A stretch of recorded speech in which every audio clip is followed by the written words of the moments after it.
أعوذ بالله من الشيطان الرجيم.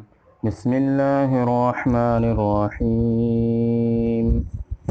قل هو الله أحد الله الصمد لم يلد ولم يولد ولم يكن له كفوا أحد. صدق الله العظيم. یہ سورہ اخلاص ہے، مکی صورت ہے۔ پہلے اس کے الفاظ دیکھیے۔ قل اس سے پہلے بتایا جا چکا ہے، قال یقول سے فعل امر ہے۔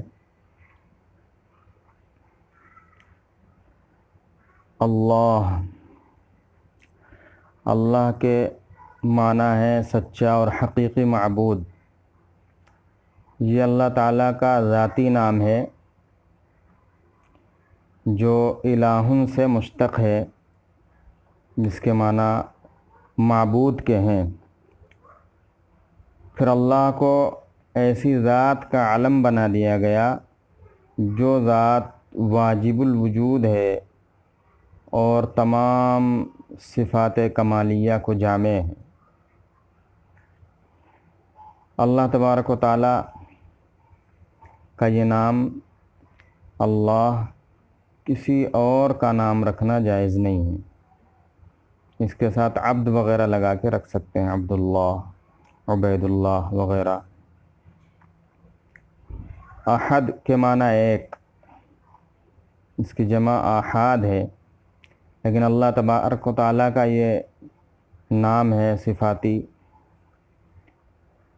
تو اس کا مطلب صرف ایک نہیں بلکہ اس کا کہا جائے گا کہ ہر لحاظ سے ایک ہے، یعنی نہ اس کے اجزاء ہیں، نہ وہ ذات کے اعتبار سے ایک ہے، اور صفات کے اعتبار سے بھی ایک ہے۔ کوئی اس کا شریک نہیں ہے کسی بھی اعتبار سے اس کے کمالات میں۔ الصمد کے معنی بے نیاز۔ یہ اردو میں اس کا ترجمہ بے نیاز کیا جاتا ہے، لیکن صمد کے اصل معنی یہ ہے کہ جس کے سب محتاج ہوں اور وہ کسی کا محتاج نہ ہو۔ اور یہ صمد یصمد صمدن، اس کے معنی آتے ہیں ارادہ کرنا۔ یلد، لم یلد یہ نفی جہت بلم ہے، صیغہ واحد مذکر غائب۔ ولد یلد ولادتن سے ہے، باب ضربہ سے، اس کے معنی جننا، پیدا کرنا۔ اور لم یولد یہ بھی اسی سے ہے، ولد یلد ولادتن سے۔ یہ نفی جہت بلم فعل مجہول ہے، صیغہ واحد مذکر غائب ہے۔ کفواً کے معنی برابر، مماثل، ہمسر۔ اور یہ کفواً میں جو واو ہے یہ حمزہ سے بدل کے آیا ہے، کفاءت سے ہے، برابر ہونا۔ تو یہ الفاظ ہوئے۔ اب ترجمہ دیکھیں۔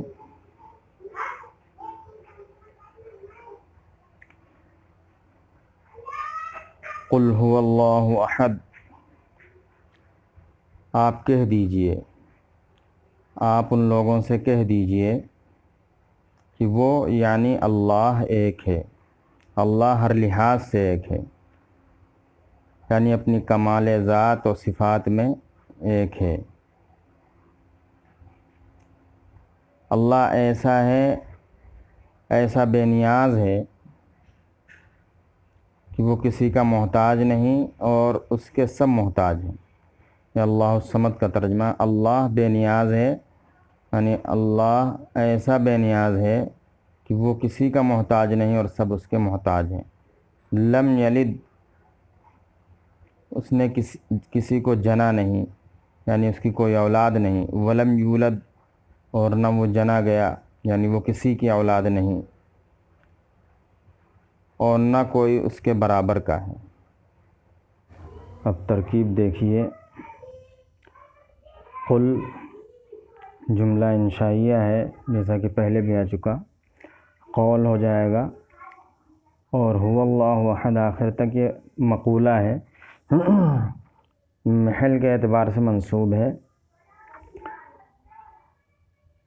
پھر هو اللہ احد، ہوا ضمیر شان ہے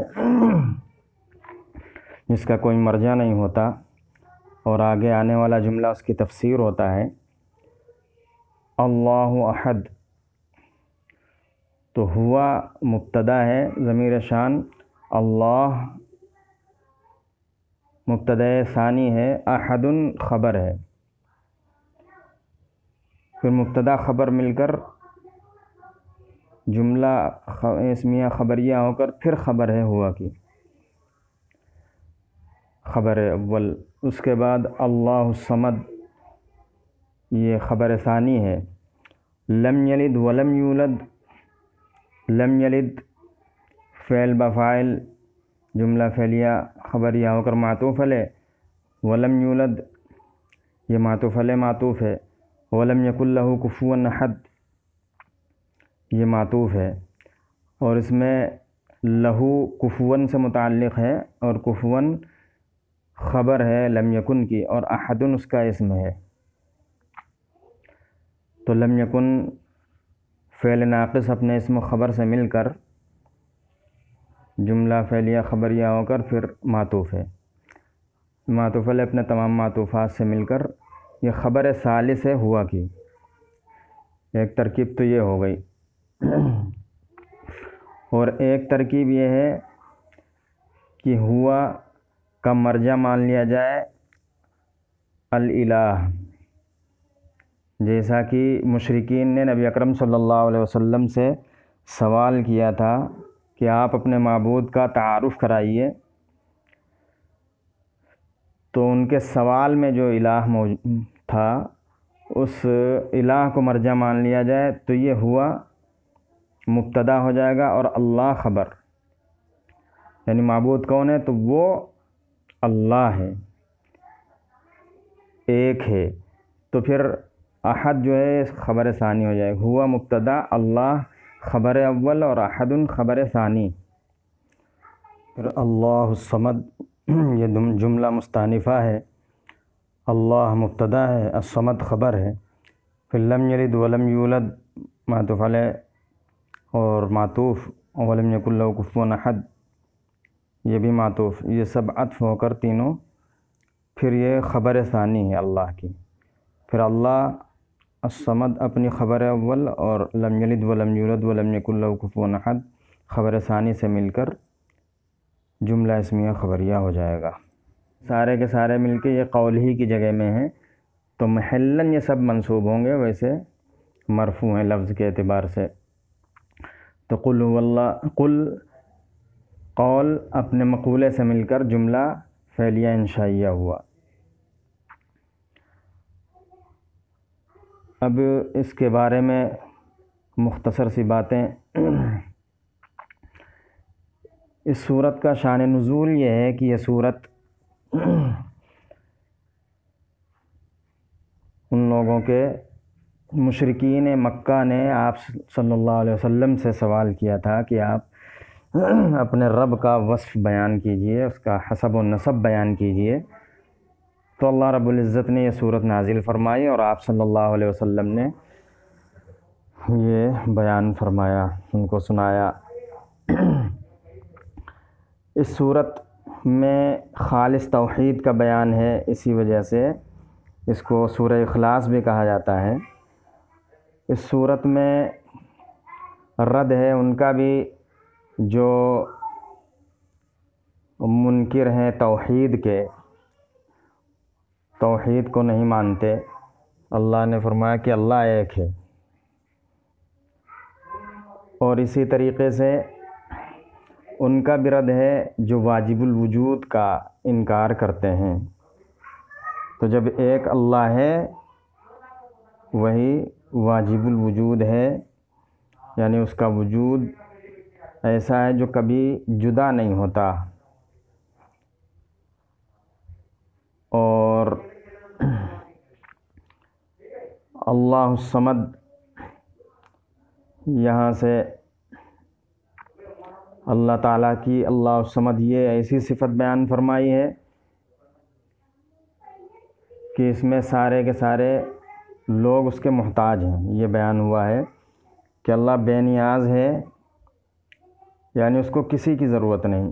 بے نیاز کا مطلب یہ ہوتا ہے کہ اس کی کسی کی ضرورت نہیں، لیکن ساتھ ساتھ اس کے مفہوم میں یہ بھی شامل ہے کہ سب اس کے محتاج ہیں۔ تو سارے کے سارے جب اس کے محتاج ہوئے اور ایک صرف وہی غنی ہوا، اور وہی جب غنی اور صمد ہوا اور سارے اس کے محتاج ہیں تو وہی عبادت کے لائق ہوگا۔ اس کے بعد آگے ان کا رد ہے جو انکار کرتے، جو کہتے ہیں کہ وہ مشرکین جو کہتے تھے کہ فرشتے اللہ تعالیٰ کی بیٹیاں ہیں، تو ان کا بھی رد ہے کہ اللہ کی کوئی اولاد ہی نہیں، ولم یولد۔ اور یہاں سے ان کا رد ہے جو ان یہودیوں کا جو حضرت عزیر علیہ السلام کو اللہ کا بیٹا کہتے ہیں، اور عیسائی حضرت عیسیٰ علیہ السلام کو اللہ کا بیٹا کہتے ہیں، ان کا رد ہے کہ اللہ جو معبود ہے وہ کسی کی اولاد نہیں، اور جو اولاد ہے وہ معبود ہو ہی نہیں سکتا۔ تو یہ پیدا ہوئے ہیں حضرت عزیر علیہ السلام بھی، حضرت عیسیٰ علیہ السلام بھی، جب یہ پیدا ہوئے تو یہ اولاد ہوئے کسی کے، جب اولاد ہوئے تو معبود ہو نہیں سکتے۔ اللہ تبارک و تعالیٰ نہ کسی کی اولاد ہے نہ اس کی کوئی اولاد ہے۔ وَلَمْ يَكُنْ لَهُ كُفُوًا أَحَدٌ، اور اس کا کوئی ہمسر نہیں، اس کا کوئی بھی ہمسر نہیں۔ لہو کو مقدم کیا ہے اس لیے کہ اللہ تبارک و تعالیٰ سے کسی کے، اللہ تبارک و تعالیٰ کے برابر کسی کے ہونے کا اس میں انکار کیا گیا ہے۔ اسی لیے مرکزی جو نقطہ اس میں ہے اور مقصود ہے وہ یہی ہے کہ اللہ کی ذات سے انکار کرنا، اس لیے لہو ضمیر کو مقدم کیا ہے، اور کفون کو بھی اسی وجہ سے بیان کیا ہے کہ اس میں برابر کسی مماثل کو رد کرنا مقصود ہے۔ کوئی اللہ کا ہمسر نہیں، تو اس سے مجوسیوں کا بھی رد ہو گیا، اور دوسرے لوگ بھی جو اللہ تبارک و تعالیٰ کا شریک ٹھہراتے ہیں۔ مجوسی لوگ یہ کہتے تھے کہ نور کا خالق کوئی اور ہے اور اندھیرے کا خالق کوئی اور ہے۔ اسی طریقے سے بہت سے بت پرست وہ مختلف دیوی دیوتاؤں کو اللہ کا شریک مانتے ہیں، ان سب کا رد ہے۔ پھر اس صورت کے فضائل بھی ہیں۔ ایک مرتبہ ایک شخص نے کسی کو قل هو اللہ احد پڑھتے ہوئے سنا، پھر جب صبح ہوئی تو آپ صلی اللہ علیہ وسلم کی خدمت میں حاضر ہوا اور ذکر کیا، اور انہوں نے سورہ قل هو اللہ کو ذرا کچھ کم درجہ دیا، کچھ حیثیت زیادہ نہیں دی، تو آپ صلی اللہ علیہ وسلم نے فرمایا قسم اس ذات کی جس کے قبضے میں میری جان ہے، بے شک قل هو اللہ احد تہائی قرآن کے برابر ہے۔ اب تہائی قرآن کے برابر ہے، اس سلسلے میں علماء کی مختلف رائیں۔ تہائی قرآن کس لیے کہا؟ اس لیے کہ قرآن کریم میں جو بیان ہے توحید، رسالت اور آخرت کا، تو 3 حصے ہو گئے اس کے، تو اس میں سے توحید پر مشتمل ہے سورہ اخلاص، اس لیے اس کو ثلث قرآن کہا گیا، اور اس کا ثواب بھی ثلث قرآن کے بقدر ہے۔ ایک مرتبہ آپ صلی اللہ علیہ وسلم نے صحابہ کرام رضی اللہ تعالیٰ عنہم سے پوچھا کہ کیا تم میں سے کوئی اس سے عاجز ہے کہ وہ تہائی قرآن رات میں پڑھ لیا کرے؟ تو صحابہ کرام پر یہ بات شاق گزری کہ یہ تو مشکل کام ہے، اور سوال بھی کیا انہوں نے کہ ہم میں سے اس کی طاقت کون رکھتا ہے؟ تو آپ صلی اللہ علیہ وسلم نے ارشاد فرمایا قل هو اللہ احد ثلث قرآن ہے، تہائی قرآن ہے۔ تو اس طریقے سے اور بھی فضائل ہیں مختلف احادیث میں، اور ایک وہ بھی تذکرہ آیا ہے کہ ایک صحابی ہر نماز میں، ہر صورت میں قل هو اللہ احد پڑھا کرتے تھے، تو لوگوں نے آپ صلی اللہ علیہ وسلم سے شکایت کی کہ وہ ہمیشہ اور صورت پڑھتے ہیں، اس کے ساتھ ساتھ قل هو اللہ احد بھی پڑھتے ہیں۔ تو آپ صلی اللہ علیہ وسلم نے ان سے دریافت کیا یا کسی کے ذریعے پوچھا تو انہوں نے کہا اس میں رحمان کی صفت بیان کی گئی ہے اور مجھے اس صورت سے محبت ہے، تو آپ صلی اللہ علیہ وسلم نے ان کو یہ مژدہ سنایا کہ اللہ تبارک و تعالیٰ بھی تم سے محبت کرتے ہیں۔ تو اب زیادہ اس صورت کے تحت بیان نہ کر کے اسی پہ بات ختم کرتے ہیں۔ السلام علیکم ورحمۃ اللہ وبرکاتہ۔